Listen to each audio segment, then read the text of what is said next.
हाँ जी गाइस, तो एक और सोमवार एंड सोमवार के साथ आता है बहुत जबरदस्त समाचार।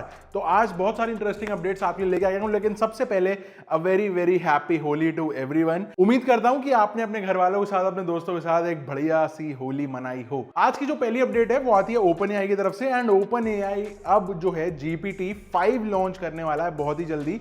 एंड ये बताया जा रहा है कि अभी तक का ये इनका सबसे ज्यादा बड़ा वाला अपग्रेड होने वाला है। वैसे अगर आपको याद हो तो लास्ट वीक हमने बताया था कि ओपन एआई के दो हाथ चल रहे हैं इलॉन मस्क के साथ, क्योंकि इलॉन मस्क ने एक लॉ सूट फाइल कर दिया था ओपन एआई के ऊपर कि भाई ये प्रॉफिट के लिए चला रहे हैं पूरी कंपनी, जबकि बात ये हुई थी कि ये नॉन प्रॉफिट ऑर्गेनाइजेशन की तरीके से इसको चलाएंगे दुनिया की भलाई के लिए।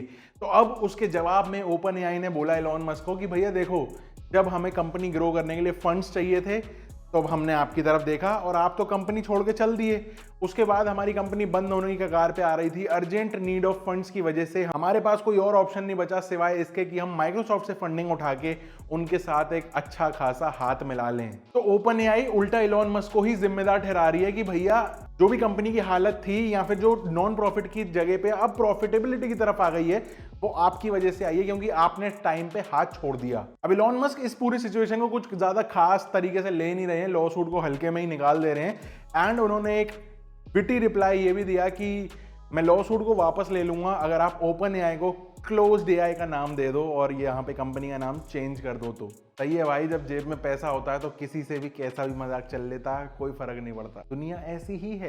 अगली अपडेट चाइना की तरफ से है, एंड चाइना ने अपनी पहली हाइड्रोजन पावर्ड ट्रेन को टेस्ट कर लिया है। एंड यहाँ पे ये बता रहे हैं कि भाई China is one of the biggest country, जो सबसे ज्यादा धुआं या कार्बन प्रोडक्शन ज्यादा हो जाता है वहां पे, तो कहीं ना कहीं इसको बहुत ज्यादा कंट्रोल करने की नीड है। अब इसमें भी ऐसा बताया जा रहा है जो इसमें इंजन या फिर जो टेक्नोलॉजी यूज्ड है वो बेसिकली 1000 किलोमीटर तक ट्रेन चल सकती है सिर्फ अकेले हाइड्रोजन के ऊपर। एंड जो एनर्जी कंजम्पशन यहाँ पे बताई गई वो थी 5 किलोवाट आवर पर किलोमीटर। मजे की बात यह है कि इंडिया भी बहुत ज्यादा पीछे नहीं है, हाथ पे हाथ धरे हुए नहीं बैठा, बल्कि ये भी इंडिया के अंदर भी हाइड्रोजन पावर्ड ट्रेन के ऊपर बातचीत चल रही है। एंड ऐसा बताया जा रहा है कि बहुत जल्दी इंडिया के अंदर भी इंप्लीमेंट करेंगे। इवन जो पहला रूट है वो भी यहाँ पे बता दिया गया है कि सोनीपत से जिंद ये एक रूट है, यहाँ पे हाइड्रोजन पावर ट्रेन को पहले ट्रायल दिया जाएगा, यहाँ पे इस रूट को पहले एक्टिवेट किया जाएगा। उसके बाद 35 अलग अलग ट्रेन अलग अलग रूट्स के ऊपर हाइड्रोजन पावर्ड के ऊपर चलाएंगे। एंड ये जो इंडिया का हाइड्रोजन वाला सपना है ना, ये बहुत ज्यादा दूर नहीं है। इनफैक्ट इसी साल हो सकता है हमको हाइड्रोजन की टेस्टिंग इंडियन रेलवेज के अंदर देखने को मिल जाए। फिर क्या बचेगा, मतलब मेट्रो की तरह इसमें भी रील नहीं बनेंगी भाई। अगली अपडेट व्हाट्सएप की तरफ से है, एंड व्हाट्सएप एक अगेन नया फीचर लेके आ रहा है। बेसिकली जो हम वॉइस मैसेजेस भेजते हैं वो उसको ऑडियो टू टेक्स्ट में कन्वर्ट करके सामने वाले को दे देगा, या फिर कोई हमको अगर वॉइस मैसेज भेज रहा है तो हम उसको पढ़ पाएंगे। ऐसा मुझे लगता है कि ये काफी ज्यादा ना वैलिड चीज है, क्योंकि हम जब किसी को कुछ मैसेज देना चाहते हैं तो शायद बोल के दे दें तो हमारे लिए कन्वीनियंट है, एंड जब हमको रिसीव करना चाहते हैं किसी का मैसेज तो टेक्स्ट ज्यादा बेटर ऑप्शन लगता है मुझे पर्सनली। आपको क्या लगता है बताना नीचे कमेंट करके। अब ये जो बेसिकली वॉइस मैसेज को टेक्स्ट में बदलने के लिए अराउंड 150 MB का एडिशनल डेटा अपडेट आएगा, जिसको हम यूज करके ये फीचर व्हाट्सएप के अंदर देख पाएंगे। सबसे मजे की बात पता है क्या होगी, वॉइस मैसेज सारे सुनने की जरूरत ही नहीं। सिर्फ यही नहीं, व्हाट्सएप का एक और फीचर यहाँ पे ऐड हो रहा है जिसके अंदर वो एआई को इंट्रोड्यूस कर रहे हैं इमेज एडिटिंग के लिए। जब हम कोई भी इमेज सिलेक्ट करके किसी को भेज रहे होते हैं तो वहां पे एडिशनल एडिटिंग के ऑप्शंस आ जाएंगे पावर्ड बाय एआई, जो व्हाट्सएप इसके ऊपर काम कर रहा है। तो ये अच्छा है यार, हर 2 हफ्ते में कोई ना कोई व्हाट्सएप का नया फीचर हमको देखने को मिल जाता है जो हमारी डेली लाइफ को थोड़ा सा और बेटर बना रहा है। अगली अपडेट एक्स की तरफ से है, मेरी एक्स नहीं, इलॉन मस्क वाले एक्स, या ट्विटर की तरफ से। बेसिकली जो एक नया फीचर लेके आ गए हैं लाइव वीडियो का स्पेसेस वाले फीचर के अंदर। अब ऑलरेडी एक्स के ऊपर पहले से ही लाइव वीडियो अवेलेबल था, अब इन्होंने लाइव वीडियो भी ले आए। एंड ये ना ब्रॉडकास्टिंग वाले फीचर से अलग है, ब्रॉडकास्ट का सीन बिल्कुल ही अलग है एंड ये लाइव वीडियो अलग। एडिशनली ये बताया जा रहा है कि ये अभी सिर्फ iOS के लिए अवेलेबल है, एंड्रॉइड के लिए कब आएगा, कितने टाइम में आएगा, ये अभी कोई पता नहीं। एंड इसको ऑन करने के लिए जो नीचे प्लस का बटन आता है ना, उस प्लस के बटन को थोड़ा सा लॉन्ग प्रेस करके रखो, देन स्पेसेस का टैब दबाना पड़ेगा, देन वहां पे ये लाइव वीडियो का ऑप्शन आ जाएगा। ऑल्सो एक काफी प्यारी अपडेट एक्स की तरफ से ये भी है कि अब इन्होंने लॉन्ग फॉर्म वीडियोस को टीवी के ऊपर इनेबल कर दिया है। बेसिकली ये फायदा इन्हीं का ज्यादा होगा, क्योंकि एडवर्टाइजर्स जो हैं वो वीडियोस को अच्छे से यूज कर पाएंगे और ज्यादा एडवर्टाइज करने के लिए और पैसा बनाने के लिए।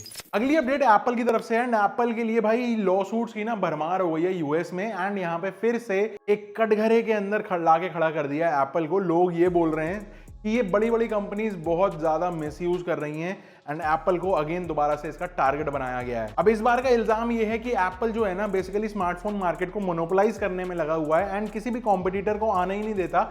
इवन अपने ऐप स्टोर के अंदर भी अपनी ही एप्स के कॉन्फ्लिक्ट में अगर कोई कॉम्पिटिटर आ रहा होता है जो मासेस के लिए मे बी बेटर है, उनको वो एंट्री नहीं देता है, किसी ना किसी तरीके से कोई ना कोई बैरियर खड़ा कर देता है। बोला ये जा रहा है कि एप्पल जो है ना वो आईफोन के यूजर्स को बिल्कुल हर तरफ से जकड़ के रख लेता है, चाहे वो हार्डवेयर के टर्म्स में हो या फिर सॉफ्टवेयर के। एंड सिर्फ यूजर्स ही नहीं बल्कि डेवलपर्स के लिए भी ये सीन एप्लीकेबल है कि उनको हर तरीके से दिक्कत देने की कोशिश करता है कि मैं हूं तो सिर्फ मैं ही हूं।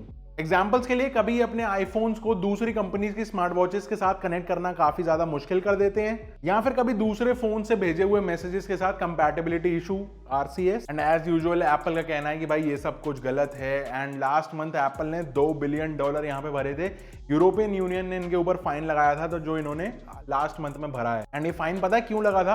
एप्पल म्यूजिक के कंपटीशन में जो दूसरी स्ट्रीमिंग एप्स थी जो अफोर्डेबल प्राइसेस के अंदर मासेस के लिए आ रही थी, एप्पल उन एप्स को रोक रही थी अपने ऐप स्टोर पे आने से। मजे की बात यह है कि अब एप्पल इस बात को मान रहा है कि एप्पल और एंड्रॉइड के बीच में जो डेटा ट्रांसफर का सिस्टम है वो थोड़ा सा कुछ मुश्किल है एंड इसको ये इजी करने में लगेंगे कि एप्पल से अगर हम एंड्रॉइड पे जाना चाहें तो डेटा इजीली ट्रांसफर हो पाए। तब EU की देन है भाई, कोई नहीं लड़ सकता था इनसे। अगली अपडेट ना गूगल की तरफ से है एंड गूगल को ना कोई खास मजे आ नहीं रहे हैं। सीन ऐसा है कि डिजिटल मार्केट्स एक्ट, इसके हिसाब से यूजर्स बेसिकली जो भी प्री इंस्टॉल्ड एप्स है ना उनको कभी भी हटा सकते हैं। एंड अगर किसी ऐप को यूजर के किसी भी डेटा की कोई भी दिक्कत है तो उसको परमिशन लेनी पड़ती है। यही हम अभी तक देखते हुए आए हैं। अब गूगल को दिक्कत ये है कि इनकी कोर सर्विसेज में जो चेंजेस हैं वो कंपनी से बाहर से हो रहे हैं। At the same time Google ने एंड्रॉइड 15 ऑपरेटिंग सिस्टम का सेकंड डेवलपर्स प्रीव्यू रिलीज कर दिया है। फीचर्स यहाँ पे काफी तगड़े बताए गए हैं। एक फीचर यहाँ पे ये है कि एंड्रॉइड 15 के जो एप्स होंगे ना वो पता लगा लेंगे कि ये हार्डवेयर जो है ये सैटेलाइट के साथ कंपैटिबल है या नहीं। मतलब कि सैटेलाइट से अगर कनेक्टेबल है तो SMS, MMS, RCS सब कुछ सैटेलाइट से हो जाएगा। मोबाइल डेटा की भी जरूरत नहीं है और मोबाइल डेटा छोड़ो सिम के नेटवर्क की भी जरूरत नहीं है। अगली अपडेट सैमसंग की तरफ से है एंड सैमसंग को कुछ नए पेटेंट्स ग्रांट हो गए हैं US से। इंटरेस्टिंग बात यह है कि ये जो पेटेंट्स हैं ये इनको डिस्प्ले के लिए मिले हैं एंड ट्राईफोल्ड और रोलेबल डिस्प्ले के लिए। ट्राईफोल्ड मतलब अभी जैसे जो फोल्ड इनका जो सीरीज चल रहा है फोन का वो एक फोल्ड हो पाता है, एक फोल्ड खुलता है, 2 पार्ट्स बन जाते हैं। अब ट्राईफोल्ड एक खुलेगा दूसरी तरफ से दूसरा खुलेगा एंड टोटल 3 डिस्प्ले मिलके एक बड़ी सी डिस्प्ले बन जाएगी। तो पेटेंट्स तो आ गए हैं लेकिन अब इसको कैसे यूज करेंगे, किस तरीके के नए डिवाइसेस देखने को मिलेंगे हमको आने वाले 1 साल के अंदर, ये देखना काफी इंटरेस्टिंग होगा। टाइमलाइन वैसे श्योर नहीं है कि 1 साल के अंदर ही आ गए या 2 साल।